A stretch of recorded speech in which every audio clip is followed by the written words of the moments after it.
Doing a little podcast here with the one and only Nick Edwards, the best brother.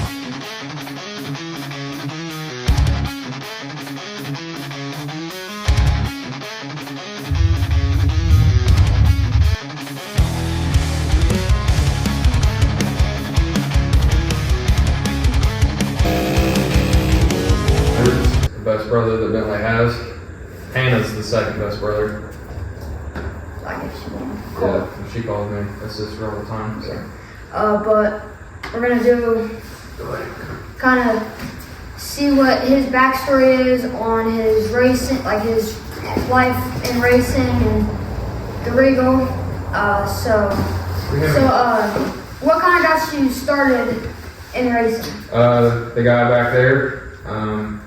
We had a Fox body Mustang like way back, like even before he was thought of, and it kind of is what got me into cars, I guess. I remember sitting in the back when I was way younger than you, hanging onto the roll cage. My dad was doing burnouts and stupid shit, and him and Jeff actually built a frame. Nah, go lay down. Come on, go. Him and Jeff actually built a frame for the car, and that was actually going to be like my first car. And that car was too far gone. It's gone now, but that's what kind of got me into cars. Dad's had 400,000 different cars since then, but. So, what was your first car? That, like I said, that would have been like my very first car, but my first car that I actually like bought with my own money that I put my own work into is this one that you're sitting in front of right now, and it's come a long way from what it is now.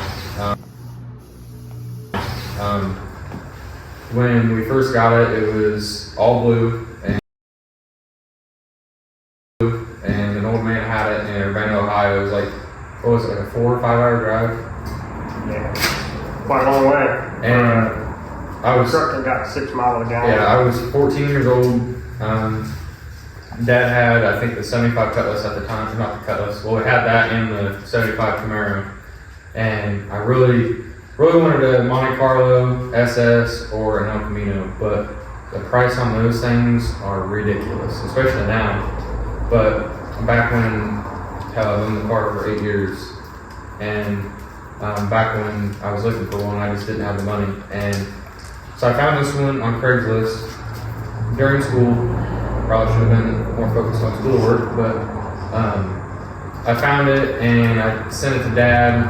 He was like, "At Urbana, Indiana, that's just a stone throw away." And well, it was Urbana, Ohio. So we ended up. I called the guy and I was like, "Listen, man, I can't get my dad talked into like going and getting it right now, but like, will you give me till Friday?" And he's like, yeah, I'll give you till Friday to try to talk your dad into coming and getting it. So, having with dad, harassing him about it. Finally, he calls the guy, and the guy just happens to know exactly who we are because I already called the guy. So, we had Pepper Peace Ford. That's all we had. It got like 6 miles a gallon on a good day. And now it's just crashing this whole deal. But, it got like 6 miles a gallon on a good day, and we drove all the way there, went and picked it up. Solid car. It was originally a Florida car, and we brought it back home, and I guess that's where it all started. That was my first car. So, how long did it really take to build the car to where it runs? So, like I said, I bought it when I was 14. I think I got it in like February or March. I think I got it sometime around February or March. It took me 2 years. Dad really helped me out a lot. Like he kind of stepped back with his car, and we kind of went hot and heavy on the Regal. We bought a wrecked G8, had aluminum 6-liter with square port heads. We built that. We put it in there. We just had like a cheap converter, a small camshaft. Took the rear end out of the 75 Cutlass. Tossed under the back of it. My first time out, it went like 1180s, and then we made a few adjustments at the track and got to 1170s, but it needed a converter badly. Like it was leaving so soft that Dad thought I was leaving in second gear. So after that, like literally after like 3 passes, I looked at Dad and told him like I'm ready to go faster. Like I think that's with anything that I do though. I think that's with anything that you do. Yeah. But it took me 2 years to like get it running and driving. And honestly, like when it was naturally aspirated, that was the most fun I've ever had in the car. Like it was stress free. I think the only thing I really had to, other than changing the oil was like I blew a valve cover gasket. Like it was fast for what it was. But that's when it was really fun. And then we tore it all apart a year. Like had it running for a whole summer, and then decided to go turbo because it wasn't fast enough. And it was down for a year or 2 for Cage. I don't think it was on that. A year and a half at least. But it was down for a minute for Cage, and then we took it up to Coleman. Jeff started on the Cage, and we took it up to Coleman. He finished it and added some more bars, and then tubed the front end, did all that work. Then we got it back, and I just like I had my car running, and then so I kind of like caught some motivation on it. Woke up one day with a hair up my ass, decided to work on it again. So then, just to get it out, we had a 6.2, put a 6.2 in it with the biggest Texas speed cam I could find. Had forward facing headers, bullhorns right out of the side. It was loud, obnoxious. Drove around like that for, I think, the summer, and then decided it was time. The NA life was fun, but like anything else, you want to go faster. So Dad and my girlfriend at the time went halves for Christmas and got me my turbos, my BorgWarner S366s. Sir, can I help you? Got me my turbos, and they actually were trying to surprise me with them, and UPS delivered them like right in front of me. They damn near should have just handed them to me. So that was quite eventful. But after that, I had some money saved up, went up to Coleman's, talked to him. He ended up sponsoring me, and he did the turbo kit for me. He kind of showed me what I needed to buy and everything, and showed me some guidance on it. And he knocked it. The turbo kit's still on this. It just has different turbos. But got it running. It had an LC9 that I put together, and it needed tuned. I was very impatient, and I think what it was now is the hollow fuel pumps we're using. Every single one that we've had since is fucking junk, but I think the fuel pump was going bad, and I wasn't getting enough fuel pressure. So, but I ended up throwing a rod through the side of that block.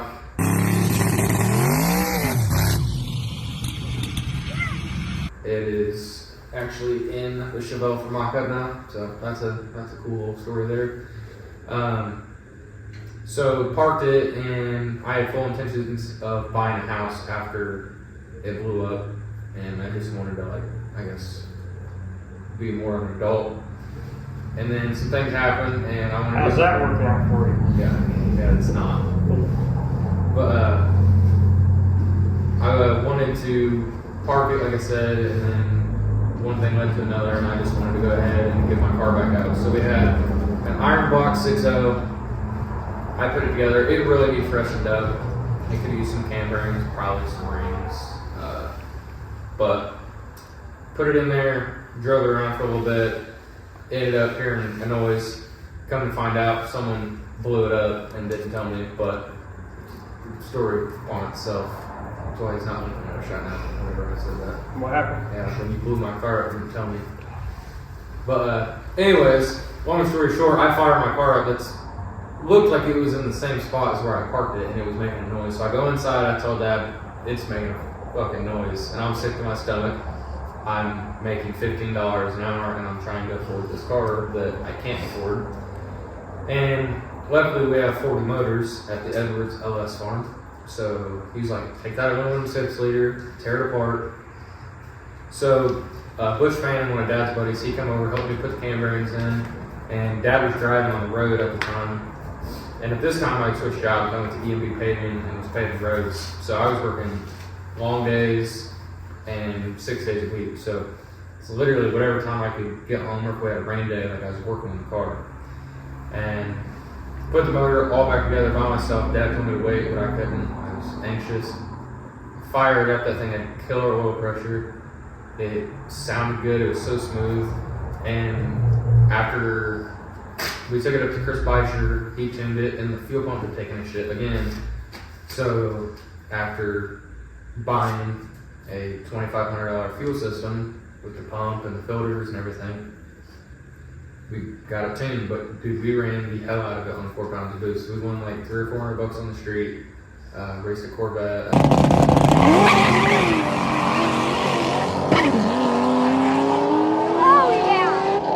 Cat, red eye. Like, it ran good on 4 pounds. Big. Took it to street car takeover on four blown coilovers and 4 pounds of boost, and ran like 1040s in the 1005s. So really started to enjoy it. Chris tuned it with the new fuel pump. We were able to put some power to it. Made some gangster ass hits on the street, and I didn't even know what the hell I was doing. If I knew what I knew now back then, probably could have went a lot faster. I mean, we went 630s, hitting boost cut at like 300 foot, so it ran real good. And then started running around with Austin and Chase, and they have the RX-7s.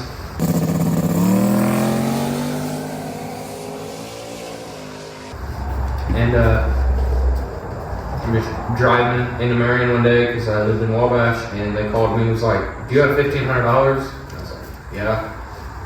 Well, there's this car on Marketplace. It was an RX-7. It was caged, tube front end, had an 8.8 that was already narrowed before linked. So took out all my savings and went and got it.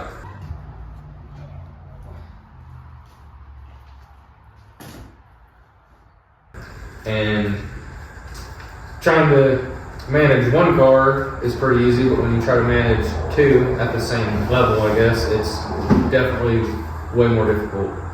So I jokingly said something to Dad about buying the Regal because he always tends to sell cars and he can't get rid of it if I sell it to him. And so him and I talked about a price and swapped some parts around, agreed on a price, and I started to build this RX-7. Well, I didn't know how to weld like I do now. I definitely wish I would have known what I know now, because then I could have fucking been able to build it. But kind of lost interest on it and ended up selling it to Chase, and then just kind of parted some of the parts out. And we got the short bed, and me and Dad were talking about it, and I decided I wanted it. Him and Jeff already started on a rear mount turbo kit for it. The hot side was damn near done. We needed the cold side. And I got a motor, I had a good training for it. I had all kinds of stuff for it. I had the fuel pump. So I literally got the motor, the training, the turbo kit completely done, the fuel pump mounted, had Austin wire it, and like an idiot, I went out and got myself in trouble that I'm still paying for to this day, and it was like a year ago. So ended up getting in some trouble and needed some money. So I ended up parting the truck out. I sold the truck, I sold the fuel system, I sold everything minus the engine, transmission, and the turbo. And so I'm laying in bed one night, and I kind of like gave up on the whole car thing. And I fall asleep, and I wake up at like 2 a.m. I just randomly wake up. And I look at my phone, and this dude messaged me, and he said, "Hey man, I have this 67 Chevelle. I'd like to trade you for that motor and transmission that you have on Marketplace." And for the people, okay, Nash, come here, boy. For the people that know me real close, our papa had a 67 Chevelle, and I've heard countless stories about him and this Chevelle, so I've always wanted one ever since I was in like the 3rd grade. Like, I'd look them up, like it was my dream car. Like, I always told everyone I will own one day. Like, this is my baby, but this is my dream car. And at 22 years old, I acquired my dream car. And dude was 4 hours away, and I asked him if he'd meet me halfway. We met halfway, traded. Car has good bones. It's definitely a project, but we're making some progress on it. And so we brought it back and talked about a few things about just going naturally aspirated and LSA, maybe a stick, just kind of like went back and forth, and went back and forth on what we wanted to do, and I still had the turbo, and couldn't seem to sell it. And we moved into the shop down here. I started learning how to TIG weld. I had all the turbo kit from the truck, so I was like, fuck it, I'm just gonna turbo the car, and that's what we have. That's what we have now. I think we just kind of covered all your questions that you got. No, I wanted to go 5 on the street, so I wanted to Wrigley go. And I was like real close, but this car, with what I know now, I definitely would make it happen. Maybe not at the beginning of the year, but definitely at the end of the year, I think we could do it.